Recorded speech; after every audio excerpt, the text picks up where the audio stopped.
بسم اللہ الرحمن الرحیم۔ السلام علیکم ورحمۃ اللہ وبرکاتہ۔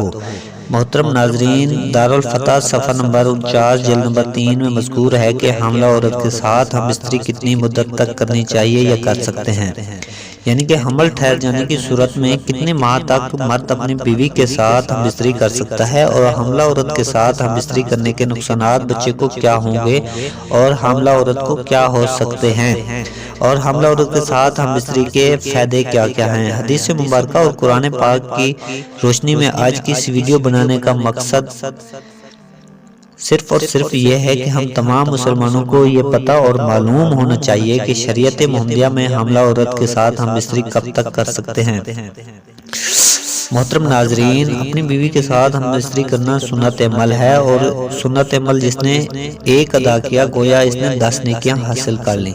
حدیث صحیح مسلم میں حضرت عبداللہ بن عمر رضی اللہ تعالیٰ عنہ فرماتے ہیں کہ اللہ تعالیٰ اس میاں بیوی پر راضی ہوتا ہے جو سرد راتوں میں ہم بستری کرتے ہیں اور اپنے رب کے ڈر سے ٹھنڈے پانی سے غسل کرتے ہیں اور اس کی رضا پر راضی رہتے ہیں۔ اس وقت اللہ تعالیٰ فرشتوں سے فرماتا ہے، اے فرشتوں، تم ان کے سابقہ تمام گناہ مٹا دو، کیونکہ انہوں نے میری رضا کے لیے ٹھنڈے پانی سے غسل کیا ہے، اس لیے میں ان پر راضی ہو گیا ہوں۔ محترم ناظرین، اپنی خواہش پر صبر کرنا بہت ہی مشکل ہوتا ہے، تو اب سوال یہ ہے کہ مرد اپنی حاملہ بیوی سے ہم بستری کب تک کر سکتا ہے؟ 2 مہینے، 4 مہینے، 6 مہینے، آخر کب تک وہ ہم بستری کر سکتا ہے؟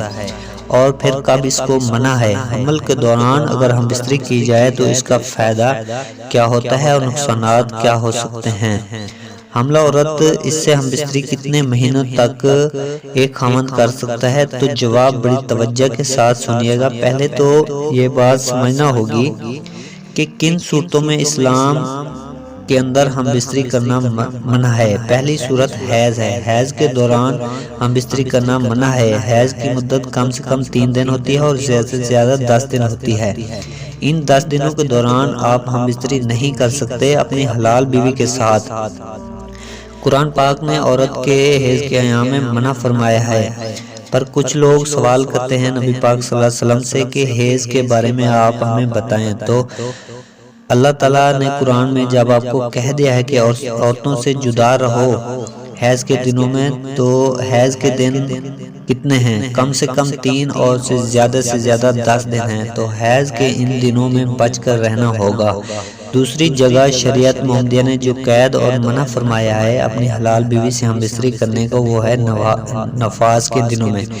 اب نفاس کیا ہوتا ہے؟ جب بچے کی پیدائش ہوتی ہے تو اس کے بعد عورت کی شرمگاہ سے خون آتا رہتا ہے جس کے ساتھ نجاست آتی رہتی ہے، تو جب تک نجاست بند نہ ہو جائے، بچہ پیدا ہو جانے کے بعد جب تک نجاست بند نہ ہو جائے تو تب تک ہم بستری آپ نہیں کر سکتے۔ اس کی زیادہ سے زیادہ مدت 40 دن ہوتی ہے اور کم سے کم اس کی کوئی مدت نہیں ہوتی۔ وہ 8 دن میں بھی بند ہو سکتا ہے، 10 دن میں بھی بند ہو سکتا ہے، 15 دنوں میں بھی بند ہو سکتا ہے، تو ان دنوں میں بھی ہم بیوی سے ہم بستری کرنا منع ہے۔ اب اعتبار کے مقام سے پیچھے کے راستے سے دخول کرنا، یہاں سے ہم بستری کرنا اللہ تعالیٰ نے قرآن مجید میں منع فرما دیا ہے۔ شریعت مطہرہ کے دیگر تمام علماء کرام اور ہمارے پیارے نبی حضرت محمد صلی اللہ علیہ وسلم سے یہ بات ثابت شدہ ہے کہ عورت کے پیچھے سے ہم بستری کرنا، دخول کرنا حرام ہے۔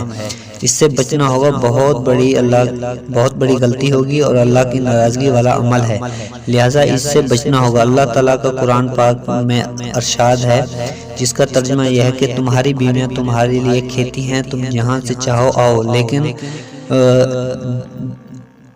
وہاں سے آؤ جہاں پر اللہ تعالیٰ نے حکم دیا ہے۔ جس نے اس کے اندر بیج ڈالا جاتا ہے تو بیج اگتا ہے۔ غالب امکان یہی ہوتا ہے کہ کوئی بیماری لگ جائے، کوئی اور مسئلہ بن جائے تو وہ الگ بات ہے، لیکن غالب گمان کیا ہوتا ہے کہ وہاں سے کھیت اگتا ہے جس کھیتی کے اندر بیج ڈالا جاتا ہے۔ تو بیج کی جگہ حرم جس کو کہا گیا ہے وہ آگے کی شرمگاہ بیوی کی ہے، پیچھے کی نہیں ہے، وہ جائے پاخانہ ہے، جائے نجاست ہے، اس سے بچنا ہوگا۔ تو اب آتے ہیں آج کا جو سوال ہے، کب تک ہم حاملہ بیوی کے ساتھ ہم بستری کر سکتے ہیں؟ تو جواب بڑا واضح ہے۔ شریعت مطہرہ اسلام کے تمام ماخوذ القرآن، حدیث اجماع، یہ سارے علماء کرام آپ کو اجازت دیتے ہیں کہ آپ جب چاہیں، یعنی اگلے دن بچے کی پیدائش ہونے والی ہے، اس سے پہلے آپ اگر ہم بستری کرنا چاہتے ہیں تو کر سکتے ہیں، آداب اور اپنی بیوی کی صحت کو دیکھتے ہوئے۔ لیڈی ڈاکٹر سے مشورہ کرنے کے بعد آپ کی ہم بستری کرنے سے بچے کی پیدائش کو بچے کو کوئی تکلیف ہو سکتی ہے، بیوی کو کوئی تکلیف ہو سکتی ہے، کسی قسم کا نقص پیدا ہو سکتا ہے، کوئی پریشانی آ سکتی ہے، تو پھر آپ کو صبر کرنا ہوگا۔ اور اگر اس طرح کا کوئی خدشہ نہیں ہے، کوئی امکان نہیں ہے، تو آپ آزاد ہیں، جب چاہیں اپنی بیوی کے ساتھ ہم بستری کر سکتے ہیں۔ آپ کی بیوی کے لیے آسانی ہو تو اس کی تکلیف نہ ہو، بیوی کو بھی تکلیف نہ ہو، بچے کو بھی کوئی نقصان نہ ہو، تو آپ اس کے ساتھ ہم بستری کر سکتے ہیں۔ یہ صرف یہی چیز آپ نے سامنے رکھنی ہے، باقی سب کچھ لوگوں کی باتیں اپنی جگہ پر، ان کو نہیں دیکھنا۔ صرف اور صرف شریعت مطہرہ آپ کو اس حوالے سے آزاد چھوڑ رہی ہے، صرف آپ نے ڈاکٹر کی رائے کا احترام کرنا ہے۔ ڈاکٹر لیڈی جو مسلمان ڈاکٹر